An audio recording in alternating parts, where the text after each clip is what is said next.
On June 23, 2012, when the guards in a prison in Florida were counting their prisoners to check whether all the prisoners were complete or not, they found that one prisoner was missing in their count. And when all the guards came together and tried to find the missing prisoner.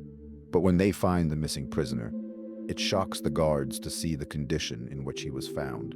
It's very strange because, till today, it has not been known who was responsible for this tragedy. Dade CI is a prison located in unincorporated Miami-Dade County, about 40 miles south of Miami itself. It was opened in September 1996. Dade CI houses about 1,500 inmates who have all been convicted in the state of Florida on numerous offenses. This includes inmates convicted of both violent and non-violent crimes, many of whom are often roomed together. However, some inmates are allowed to live in cells of their own, many of whom reside in the Transitional Care Unit, which is the official name given to the prison's psychiatric ward. Darren Rainey is an African-American man born on January 12, 1962, and was one of the inmates that ended up in Dade's TCU. Due to his schizophrenia diagnosis, Rainey was serving out a 2-year sentence for cocaine possession, which was set to expire in the summer months of 2012. Having started his sentence about a year earlier, in August of 2011, Rainey was mentally ill, but whose untreated schizophrenia had manifested into odd behaviors for years, including some brief convictions early on for violent behavior for the entirety of his sentence. Darren Rainey had been held in the Transitional Care Unit, where he could keep a cell of his own while receiving psychiatric assistance, primarily antipsychotic medication. Here, the guards could constantly observe Darren Rainey through a glass window in his cell door and for the entirety of his sentence. However, in June of 2012, his life would come to a sudden and tragic end, which remains clouded in doubt nearly a decade later. This is the story of Darren Rainey. June 23, 2012, was just a few weeks before 50-year-old Darren Rainey was set to be released from Dade Correctional, with his expected release date coming up in July. That Saturday, 6 correctional officers, including one sergeant, were assigned to the 4 p.m. to 12 a.m. shift in the West Wing of the Transitional Care Unit, where Darren was being held. These officers would split up their tasks and check in with inmates every half hour at around 6:30 p.m. CEO Cornelius Thompson, a 3-year veteran of Dade Psy, checked in on Darren in his cell and noticed nothing unusual. It was a quiet summer evening, and Thompson continued with his duties about an hour later, shortly before 7:30 p.m. Another CEO named Roland Clark made a round through the cell block that Darren Rainey resided in. Clark had been working at Dade C for just over 2 years, but was well liked and respected by his fellow staff members. Darren, whose copy of the Quran had been thrown away by guards days earlier, had been expressing some odd behaviors ever since. But now it appeared like he had begun to smear feces all over himself in the walls of his cell, which was reported by CEO Roland Clark just after 7:30 p.m. Sergeant John Fan, the senior officer supervising this wing of the prison, who had been working at the facility for over 4 years, called for Darren to be escorted to the showers and also told an orderly to head to the soiled cell to begin cleaning it. The shower that Darren Rainey was taken to was located in an adjacent building, which was accessible through a second-story hallway. This shower was located right next to a janitor's closet, where a PVC pipe led up through the wall and the guards could control the water flow and temperature from the other room. This kept inmates from being able to mishandle the pipes or machinery for their own purposes and allowed guards to control the water in case an inmate refused to clean themselves as requested. It's worth noting that this was not the closest shower to Darren Rainey's cell. In his trip to this shower, Correctional Officer Clark passed by 2 others, but took Rainey to this more isolated shower, which was roughly 8 feet long and 3 feet wide. Once inside the shower, Darren's handcuffs were removed, and he was instructed to wash himself off as Clark entered the adjacent janitor's closet and turned on the tap there. Clark, who claims to know that Darren had a history of refusing to clean himself in the past, then went to retrieve soap from a nearby cell. Darren took the soap and began to half-heartedly clean himself before saying, "No, I don't want to do this." Roland Clark seems to have ignored Darren's comment and returned to his duties, leaving Darren locked in the shower. This was at around 7:40 p.m. The guards were supposed to check on inmates every half an hour, but it seems this was not being upheld on this evening in question, with Darren being left behind and forgotten about in the shower for upwards of an hour. It wasn't until roughly 9 p.m. At that time, another security officer was passing by and heard the running water. Thompson claims that he checked out the shower and observed Darren Rainey standing near the door, refusing to clean himself more than an hour later. Thompson claimed that Darren still had feces on him, so he left him in the shower to clean himself at 9:30 p.m. However, Sergeant John Fanfan decided to remove Darren from the shower, regardless of whether he was clean or not, and he ordered Clark to return him to a cell. Roland Clark made a return trip to the shower, turned off the tap from the adjacent janitor's closet, and then opened up the shower door. He found Darren Rainey lying face up in the middle of the shower with his feet facing the door. His body, which was covering the shower drain, had a few inches of water pooled around him, but not enough to cover up his nose or his mouth. Clark attempted to speak to Darren and claims that he even nudged him with his foot in an attempt to wake him. However, he quickly began to realize that the inmate was unresponsive, and he called for medical assistance. At this point, Darren was checked for a pulse and found to not be breathing. Sergeant Fanfan would attempt unsuccessfully to perform CPR on the unconscious inmate, while correctional officers Roland Clark and Cornelius Thompson would attempt to pick up Rainey's body and carry it to a stretcher at the bottom of a nearby stairwell. The unconscious inmate was then taken to the prison's medical building, where life-saving procedures were performed by the available staff for the next several minutes. At 10:07 p.m., Darren Rainey was pronounced dead, and a call would be made to the Miami-Dade Police Department just 2 minutes later, informing them that an inmate had become unresponsive and emergency personnel would come out to the prison in an attempt to resuscitate Rainey, but would fail to do so. Within an hour, a police officer would arrive at the facility to collect a statement and some evidence. On the morning of June 24, 2012, Detective Wilbert Sanchez with the Miami-Dade Police Department arrived at the Dade Correctional Institution to begin overseeing the investigation into inmate Darren Rainey's death. Detective Sanchez began interviewing those who had been there at the time of death. This included some of the correctional officers and nurses who had attempted to administer life-saving procedures. In total, Detective Sanchez would collect statements from 4 people that morning, none of whom were Rainey's fellow inmates.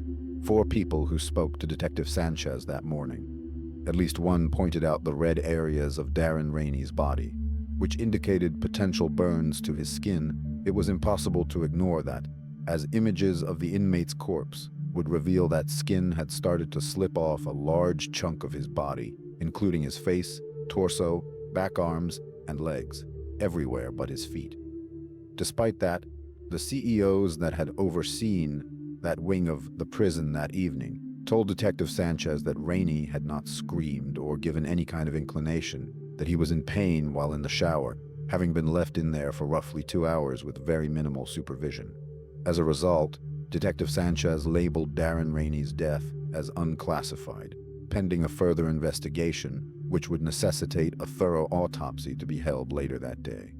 David Lillard, a detective with the MDPD's crime scene unit, arrived at Dade C at around 12:45 a.m. and began to take photos of Darren's body, as well as the locations of the prison that he had been in that evening, such as the Shower Medical Building, his cell. Detective Lillard also began collecting reports of the available evidence, which unfortunately did not include the water temperature of the shower in which Darren Rainey had died. He did not have a working thermometer with him at the time, so no official record of the water's temperature would be taken by authorities anytime soon. The autopsy of Darren Rainey would be held later that morning by Dade County's Deputy Chief Medical Examiner, Dr. Emma Liu, despite the red marks on Darren's skin and the reports of his skin slipping. Dr. Lowe ruled that the deceased had no obvious external injuries. In particular, he had no burns to his skin that she could perceive. It wasn't until 2014 that details of Darren's death began to become public knowledge for the first time, by which point several prison employees had moved on to new career opportunities, including 2 guards that had been working that night and had since received promotions. No one had been punished, reprimanded, or even investigated for a prisoner dying under their watch, as you would expect from a just society, and the investigation into Darren Rainey's death had essentially stalled at the time. Nobody cared about Darren. He had become just another statistic in Florida state's hundreds of prison deaths a year, and his case remained unexplained and unexplored for nearly 2 years. Throughout 2013, numerous complaints were filed with the Office of FDOC Inspector General Jeffrey Beasley, alleging that guards working at Dade Correctional had subjected inmates to abuse that went far beyond the typical bounds of prison punishment. This included the long-term deprivation of food and water, regular physical and sexual abuse by the guards, and even attempted torture. The allegations that guards were abusing inmates were nothing unusual, but one complaint in particular would stand out later on. This complaint alleged that inmates were being locked inside of a shower, where guards could control the temperature of the water from an adjacent room. According to these complaints, the guards would often raise these temperatures to dangerous levels and use this shower as a makeshift torture chamber to force inmates into compliance. Many of these complaints were filed by a single inmate, Harold Hempstead, who alleged that he had insider knowledge about the death of Darren Rainey. But according to Miami Herald reporter Julie K. Brown, these complaints were returned by the FDOC IG's office without action. This inactivity eventually led to the September 2013 suicide of 40-year-old inmate Richard Mayer, who hung himself in a cell, leaving behind a suicide note. In it, he claimed, "I was in a mental health facility, I was supposed to be getting help for my depression and suicidal tendencies, and I was assaulted." Richard Mayer alleged that guards were not only complicit in much of the physical abuse that was rampant in the mental health facilities at DCI. Unsurprisingly, a subsequent investigation by the FDOC Inspector General failed to find any evidence of this alleged misbehavior. By April of 2014, Miami Herald reporter Julie Brown had started to dig into the Florida prison system for an upcoming series and had started to look into the still unexplained case of Darren Rainey, who had died nearly 2 years prior. Since 2012, Dade County's Deputy Chief Medical Examiner, Dr. Emma Liu, had claimed that the autopsy was still not finalized and awaiting further investigation by the Miami-Dade Police Department. Similarly, the MDPD would claim that they were awaiting autopsy results before they could move their case forward. Shortly after, it began, and it wasn't until reporters with the Miami Herald began looking into it and asking questions that nobody had answers for, that the case was finally kicked back into motion. It was in April of 2014, 22 months after the death of Darren Rainey, that MDPD Detective Wilbert Sanchez began to revisit the case. He then reached out to Dr. Liu, who had performed the original autopsy, and the decision was made to begin revisiting the case by collecting all of the available evidence. This would include collecting statements from people who had not been questioned in the original investigation, and would also require that those who had been questioned be re-interviewed by investigators. Harold Hempstead, an inmate at the Dade Correctional Institution, was one of the inmates whom authorities turned to when they began their investigation. He had been the inmate whose cell was located directly below the shower that Darren Rainey had been put in on the night of his death, and who the correctional officers turned to when they needed soap that evening. He had also written dozens of complaints related to the rampant abuse from Dade ICE guards, many of which directly related to Darren Rainey and his death. Hempstead, who was and is serving a projected life sentence of 175 years for a burglary spree, claimed in his testimony that guards had taken Darren Rainey and locked him in the shower for several minutes. During that time, he says Rainey was kicking the door and attempting to get the attention of the guards by screaming, "Please take me out, I'm sorry, I won't do it anymore, I can't take it anymore." Hempstead also described the guards noticing Rainey's deceased body at around 9:50 p.m. and then frantically calling for medical assistance and a stretcher. In his testimony, Hempstead described this as a semi-regular occurrence, claiming that in the past guards had put inmates into that particular shower for punishment and that they could control the temperature of the water from the adjacent closet.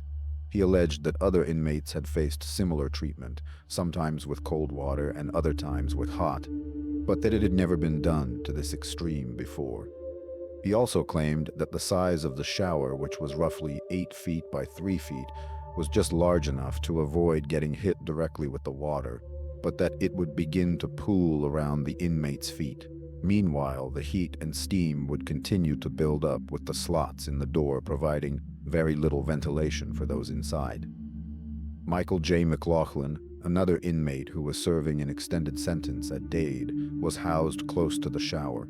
During his testimony, he recalled Darren Rainey being held in the shower for 1 or 2 hours with a small period of screaming near the end, right before the guards started responding and calling for medical assistance. Brian Hernandez, an inmate who was released from custody in February of 2013, told investigators that he remembered this incident well.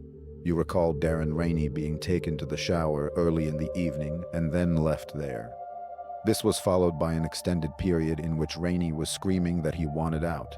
This was approximately 30 minutes, according to Hernandez, who claimed that the screaming was ignored by the guards. Later, when Darren Rainey's body was being carried out of the cell by guards, Hernandez recalled seeing pink flesh on the deceased inmate's legs, which stood out against his otherwise dark skin. Gary Bown, an inmate who was serving a life sentence for murder, also spoke to investigators about the night in question. He said that he recalled seeing Rainey taken to the shower and locked inside, right before the guard that escorted him there entered the adjacent closet and turned on the water. Gary Bown would later state that he witnessed the guards pulling Rainey out of the shower, describing the deceased as burned and looking like a boiled lobster. Mark Joyner was another inmate serving a life sentence for murder and grand theft, who only agreed to speak to investigators after being moved to another prison. Allegedly fearing reprisal from the guards that worked there, he claims to have witnessed Darren Rainey being taken to the showers, then locked inside while screaming that the water was too hot. The following morning, Joyner says that he was given cleaning supplies by prison staff and told to clean the showers. Others stated that they knew about the Darren Rainey case in particular, with his being killed after suffering through a similar treatment. These inmates would claim that Darren was screaming and begging for help throughout the roughly 2 hours that he was locked in the shower, yelling out that he wouldn't do it again, please, which was ignored by the guards. In addition to statements from other inmates, certain officials would begin to tell their stories over the next few years, including some of the staff members who had worked at the Dade Correctional Institution. George Mallinckrodt was a psychotherapist who worked at Dade's Transitional Care Unit, the same unit that Darren Rainey had been housed in at the time of his death. He worked there between 2008 and 2011, leaving the year before Darren Rainey's death, but later stated that he knew many of the guards there had a history of abuse in a letter written to the U.S. Department of Justice after leaving his position. Mallinckrodt wrote that guards in the TCU taunted, tormented, abused, beat, and tortured chronically mentally ill inmates on a regular basis. Harriet, a psychiatric technician who worked at DCI between 2010 and 2013, spoke to The New Yorker in an interview that was published in 2016 and detailed a lot of the abuse that the inmates had had to endure, most of which was tantamount to torture, which she struggled to come to grips with as a fellow staff member, while she didn't have any specific knowledge of Darren Rainey's death. Much of what she saw and heard at the prison fit in with what inmates had been telling authorities for years, only to be ignored. She also claimed that authorities at the prison had tampered with evidence to prevent the truth of the Darren Rainey case from ever coming to light and they had more than a year to do so without anyone asking questions. Some of the staff members who were questioned by investigators included the personnel that had attempted to save Darren Rainey's life on the night of June 23, 2012. One nurse claimed that his body's temperature was exceeding 102 degrees Fahrenheit by the time they saw him, and another claimed that he was so warm that his temperature could not be measured by their thermometers. Alexander Lopez, a paramedic who saw Rainey's body that evening, described him as sustaining second and third degree burns on 30 of his body, while nurse Brittany Wilson wrote in her report that Rainey had first degree burns to 90 of his body. There were burn marks on Darren's body, which Dr. Liu denied entirely during the autopsy that she performed. Prison officials would later tested the temperature of the water from the shower where Darren Rainey died, and found that it could reach upwards of 160 degrees Fahrenheit, which was definitely hot enough to cause burns, especially if someone were to be left in a confined space with that water and steam for an extended period of time. In December 2015, Dr. Emma Liu began to finalize her report on the case of Darren Rainey's unexplained death.